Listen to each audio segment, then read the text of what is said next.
Hey everybody, welcome to another multi-game My Thoughts On video, where I take a look at 5 different games that I don't really have all that much to say about individually, so I put them all into the same video. There will of course be timestamps down below, but I'm calling this video the B Team, because the 5 games I've selected here all have names starting with the letter B. So without further ado, let's go ahead and get things started. And while I was going to do things alphabetically in this particular video, I want to start with the game I actually have the least to say about, which is 8-bit Bayonetta. It is not actually 8-bit, it's more like 16-bit, but whatever. It's a game by Platinum Games, and it was released as an April Fool's joke in 2017 when they were about to put the actual full game Bayonetta on Steam. And while they eventually removed the 8-bit Bayonetta store page from Steam, you can actually still install it as long as you have the appropriate link for it, and of course if it's already in your game's library if you deemed it a long time ago. But you can actually just play it in your web browser because Platinum Games actually has it on their 404 page. So what exactly is 8-bit Bayonetta? Well, it's a sort of arcade-style shoot-'em-up game where you play as the character Bayonetta and you are standing on one side of the screen and can jump up and down and shoot, and those are your only 2 controls. And you're going to see an endless stream of enemies that can either fly or run around on the ground, and the idea is that you're just trying to take out as many of them as possible before they manage to get to you, and once an enemy touches you, then it's game over and it displays your final score. It's extremely simplistic, which means that it's absolutely perfect as a sort of Easter egg 404 page browser game, but as a standalone game that you actually download to your computer, it doesn't really do much for you. Of course, it wasn't really designed to get more than maybe a couple of minutes of gameplay out of you at most, because that's about how long it takes for you to get bored playing it. So if you're looking for an actual Bayonetta gameplay experience, then just play Bayonetta 1 or 2, or I guess Bayonetta 3 whenever it comes out. But if you like these sorts of Easter egg games, then you might want to take a look at it. Next up we have The Ball, which is a puzzle action game developed by Teotl Studios and published by Tripwire Interactive back in 2010, and this one was actually sent to me by a viewer who prefers to remain anonymous. So special thanks to them for sending me a copy of this to take a look at, but suffice to say The Ball is an interesting game both in concept and in execution, because it originally started life as part of the Make Something Unreal contest, which was a competition that was actually run by Epic Games themselves and was meant to kind of show off what the Unreal Engine was capable of and reward the particularly outstanding developers with Unreal Engine licenses as well as cash prizes. The Ball actually ended up winning a few awards at the contest that it was entered in, and eventually they ended up making a full standalone retail product, which was not as well received as the mod was. And when you stop to think about it, it's really not all that surprising that that's the case. I mean, this is a pretty simple first-person puzzle game where the only interactions you have are attracting the strange ancient ball artifact to you or launching it with a hammer. There's no advanced movement techniques or even really all that complex puzzle solving, because literally every single thing you do in this game ultimately has to come down to moving the ball around. And there's only so much you can do with that before it very quickly becomes boring. They do try to spice things up a bit by introducing some danger in the form of enemies that will charge at you and attack you, and you have to use the ball in order to fend them off by crushing them. And it's about as intuitive as you would expect, which is to say that it is clunky and awkward and just ends up being completely unsatisfying. It also certainly doesn't help that the enemies are so incredibly brain dead that they basically pose no real threat to you, and it completely trivializes the combat. This ultimately means that you're left with a game that admittedly looks pretty good for what it is. I mean, the environments in particular look quite nice, but the story is only given to you in snippets, and those snippets are just not all that interesting, and the gameplay itself quickly loses steam, so the game just ends up really not being all that much worth bothering with. It ends up being the prime example of something being very interesting as a mod because it's very different and it's certainly an interesting use of the engine's capabilities, but once it's turned into a full standalone product, it turns out that that concept isn't really enough to carry the entire thing. The next game I'll be taking a look at here is Bannerman, not to be confused with Bannerman, which is a real-time strategy game. This is Bannerman, which is a side-scrolling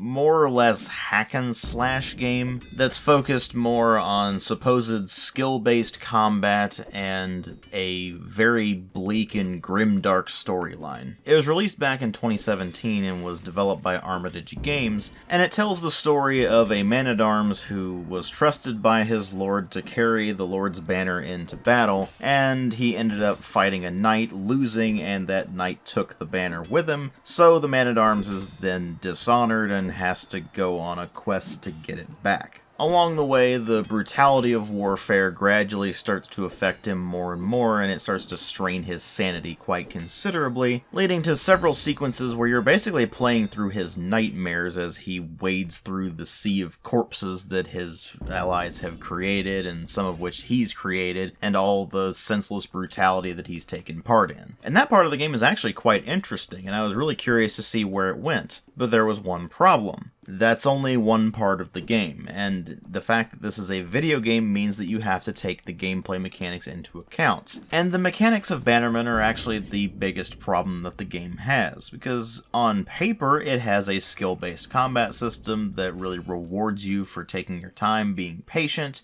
and going into a battle to observe what the enemy is capable of doing and reacting to everything as necessary. To that end, you have high and low attacks, fast and heavy attacks, dodging, blocking, or parrying, and the ability to either punch or kick your enemies as well. And the idea is that you're going to go into a fight and you're going to keep up your defenses until the enemy leaves themselves open, and then you can attack in the opening that they've created. What this really means is that you're just going to go through a series of trial and error fights where you're constantly having to repeat content because you keep dying over and over and over again until eventually you've just memorized how the enemy's attack patterns are going to be, and you're just going to end up exploiting the frankly not all that great enemy AI. This only becomes more important once you start encountering enemies that have ranged attacks, which the only thing you can do with that is either block them with a shield or dodge them, and once you get close enough, the chances are the enemy's either going to run away from you or they're going to draw a weapon and start attacking you in melee. If you pick up a bow or you pick up a shield to use with your sword, then know that the shield will eventually break once it takes enough damage, and you will eventually run out of arrows, so you need to use them sparingly if you use them at all, and more often than not you actually don't need to. You can also find armor scattered around the various areas that will give you a bunch of temporary hit points that will take damage before you start taking health damage, so that does give you a bit of a crutch, but once you start to get further into the game, the armor becomes more and more scarce. And by the time they start doing that, they are throwing multiple enemies at you at once, including enemies that will go right up to you and start attacking you in melee, while their buddies are hanging far back and shooting arrows at you, which becomes incredibly annoying, because the combat system in this is designed entirely around 1 versus 1 combat, and once you start throwing additional enemies into the mix, it basically breaks the entire system. And this issue starts to compound with the boss fights, which actually start out reasonably fair in the sense that you're fighting one guy in melee or you're fighting one guy who attacks you from a distance, and you have ways of mitigating that. And the exact point of the game where I just decided enough was enough and stopped playing was when the game puts you up against a mage boss who not only throws magic bolts at you, but also continually spawns in shadow soldiers that will attack you in melee, and you can have multiple of these enemies fighting you all at the same time. It very quickly becomes extremely irritating, and I just decided enough was enough at that point. Because you have to keep in mind that in between these sequences where you're fighting the various enemies, you're just walking or jogging very, very slowly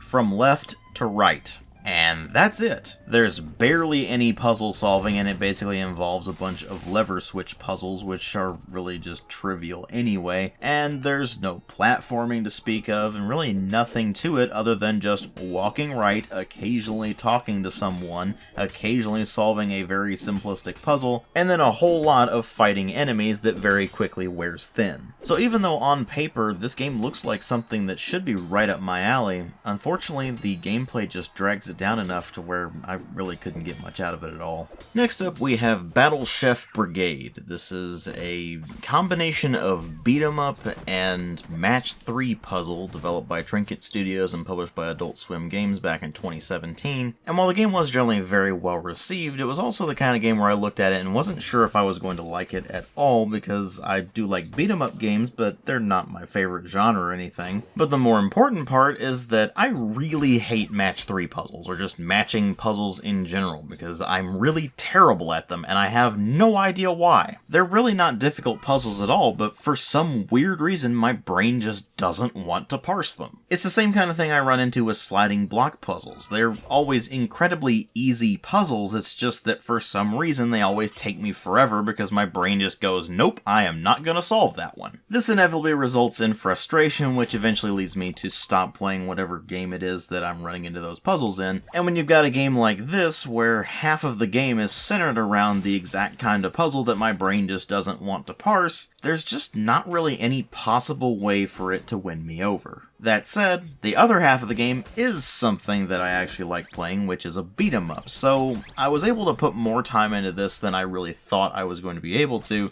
but eventually the puzzles just won out and I just stopped playing because of them. The beat-em-up portion of the game is actually pretty competent and plays rather well. The controls are nice and responsive, you've got a pretty good variety of moves you can do, and generally speaking the combat does actually feel quite good. It's just that certain enemies are particularly damage spongy and they can take quite a long while to beat up, so that can be a bit tedious, but once you get past that fact, it's a pretty competent brawler. And as you're going through the beat-em-up gameplay, you are picking up a bunch of ingredients that the various monsters you're eviscerating are dropping, and you'll use those to create your bizarre culinary masterpieces by solving a bunch of match 3 puzzles as you're cooking and mixing the ingredients together. The better you do during this phase, the higher value your dish is going to have, which is going to be very important once you get to the judging phase, because this is actually a competitive cook-off game. Not only do you have to do well in the brawling portion of the game by beating up all the various monsters that you're going to be using for ingredients for your food, but you also have to do well in the matching puzzle portion in order to get a high-value dish that is capable of beating your opponent's dish. It's a pretty ridiculous concept for a game that frankly you can't take very seriously, but that's actually part of the fun. This is not really a game that is meant to be taken all that seriously. It's got a very lighthearted tone, it's got a ridiculous storyline to go along with it, and it does end up being a rather charming game overall. It's just that, unfortunately for me, the mechanics were what really dragged it down, because again, I just hit a point where I couldn't put up with those matching puzzles anymore, and that's entirely a personal thing. And while that may be getting in the way of me being able to finish the game to do a proper review on, I can still recommend it to pretty much anybody out there who is interested in both brawling games and matching puzzle games. If you like both of those things, you will definitely be able to enjoy Battle Chef Brigade. If you only like one of them, then your mileage is going to vary a lot more. But regardless of whether or not you're the kind of person who would really like this game, it's impossible to ignore that it is very well made, it's got some very charming things about it, and more importantly, it's definitely a very unique game.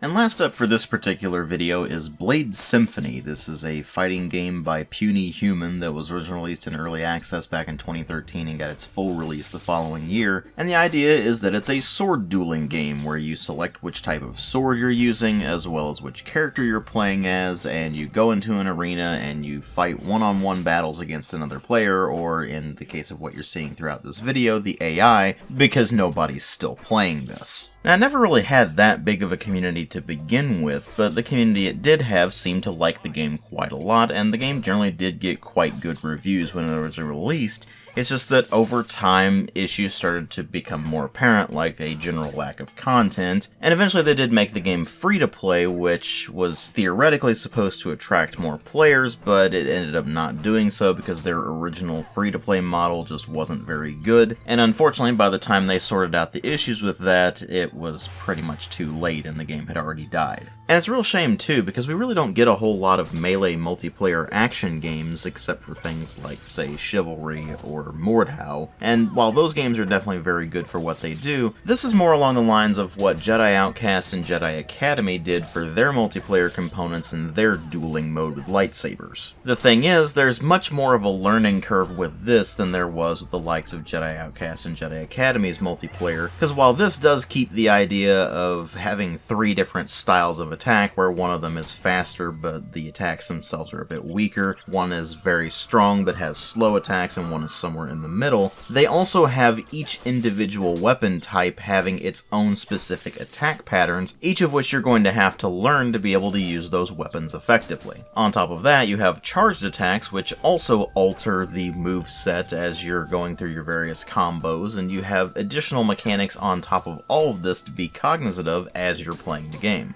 For example, the parry, where your blade will hit the opponent's blade, and depending on which style each of you is using, you'll either win, lose, or draw in that parry. If you win the parry, then you basically stun the opponent for a brief moment, and you can unleash additional attacks on them. If you lose the parry, then it's obviously the reverse of that, where you get stunned instead, and if it's a draw, then both of you get stunned. You also have to factor in whether you or the opponent have jumped and attacked at the same time, because that also opens up a technical 4th stance, which is air, and you have to factor that into the various counters, and there's also grabs that you can do, and you can also counter grabs, and by now you can probably tell why the game never really had a particularly large player base. It is a relatively complicated game. I've certainly seen much more complicated games than this, but it's still a fairly complicated game that requires a lot of time and energy to try to learn it. And so on top of the concept putting it into a fairly small niche, the fact that it does require you to put in quite a bit of time and effort to really learn how to play it puts it into even further of a niche,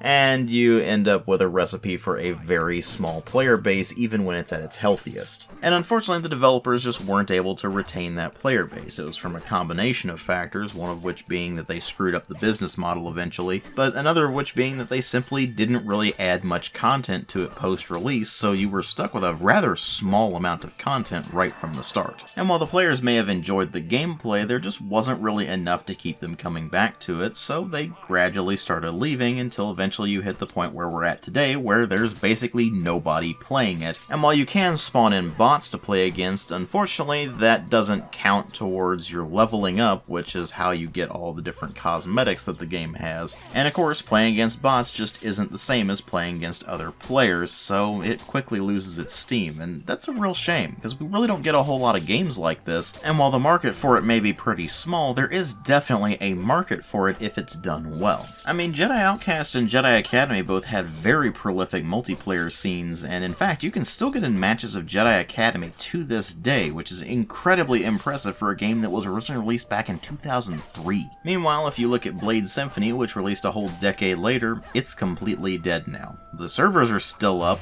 technically, but there's nobody playing it, so it doesn't really matter. But there you have it, folks. My thoughts on 5 different games, each starting with the letter B, except a bit of a cheat in the case of 8-bit Bayonetta, because that technically starts with a number, but whatever. Thank you all very much for watching, and if you like the kind of videos that I make, then please consider supporting the channel on Patreon. Every single cent for that goes directly back into the channel in some regard, whether that be getting additional games for review, or getting equipment, or whatever the case may be. If you can't afford to or don't want to, that's perfectly fine, I understand, but the option is there if you're interested.